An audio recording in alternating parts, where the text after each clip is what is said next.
Magandang araw mga kakayod, nandito na naman po ang inyong kakayod Vincent, ang inyong kasama, ang inyong kaibigan dito sa ibang bansa para maghatid na naman po sa atin ng mga kwento, buhay-buhay at ganap ng isang OFW na siguradong mapagkukunan po natin ang aral, lalo na po sa mga kakayod natin na nag-a-apply na dyan sa Manila para magtrabaho dito sa ibang bansa. Greetings muna tayo mga kakayod sa ating mga viewers na patuloy na sumusunod, tumatangkilik at nanonood sa ating vlog sa anong parte ng mundo na may OFW dito sa may Saudi Arabia, sa Jeddah, Al-Kubar at ibang mga lugar dito sa kaharian, lalong-lalo na po dyan sa mga kakayod natin sa Pilipinas, Luzon, Visayas at Mindanao.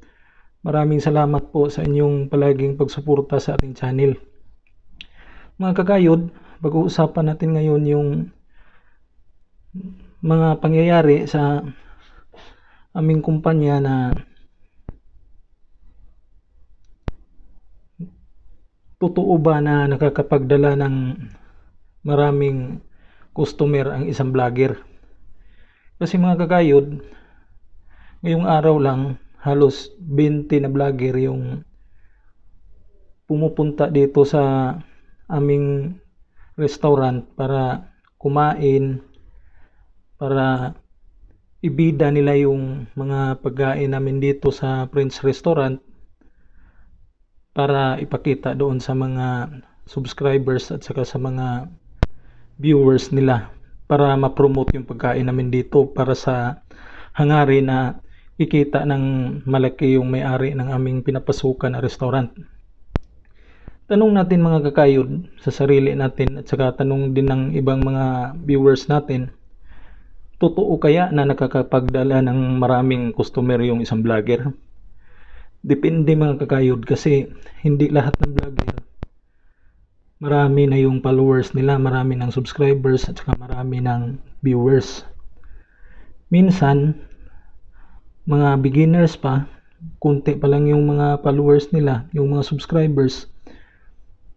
kunti lang din yung maengganyo o mabigyan nila ng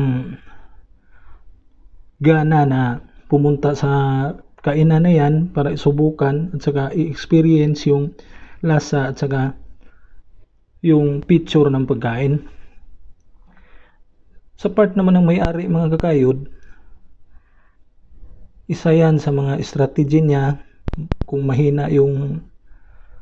sarili niyang marketing para ma-advertise yung establishment niya sa mga possible customers para madagdagan yung kita niya, lalo na sa mga panahon na mga mahihinang buwan katulad ng June, July at saka August, most particularly dito sa Middle East. Kasi mga kakayod, yung June, July, August, yan yung mga pinakamainit na buwan dito sa Saudi. So hindi lalabas yung mga customer niyan, lalo na po sa panahon ng umaga. Kaya kailangan niyang gumawa ng mga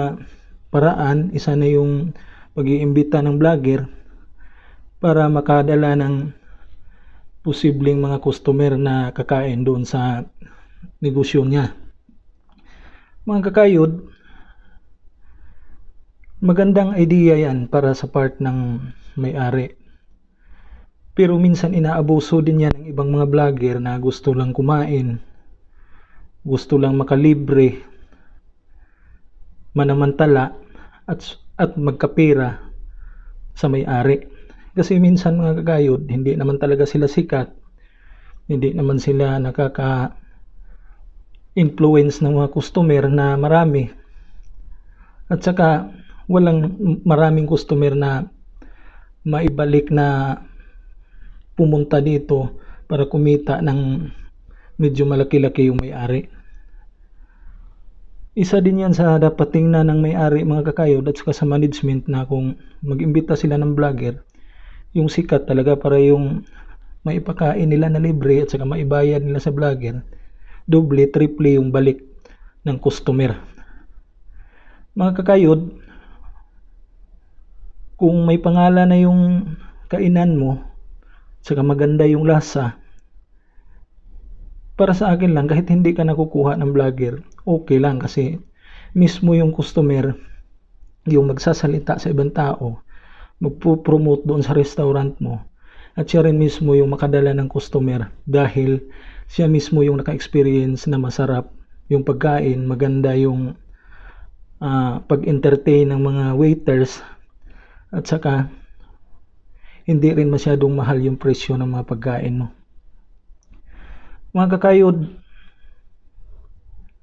siguro hindi lang ito nangyayari dito sa Saudi, nangyayari din to sa ibang parte ng Middle East, ibang parte ng mundo, at lalo na dyan sa Pilipinas na yung mga may-ari nakikisabay sa uso sa mainstream media na yung mga vlogger sila yung daan para makakahanap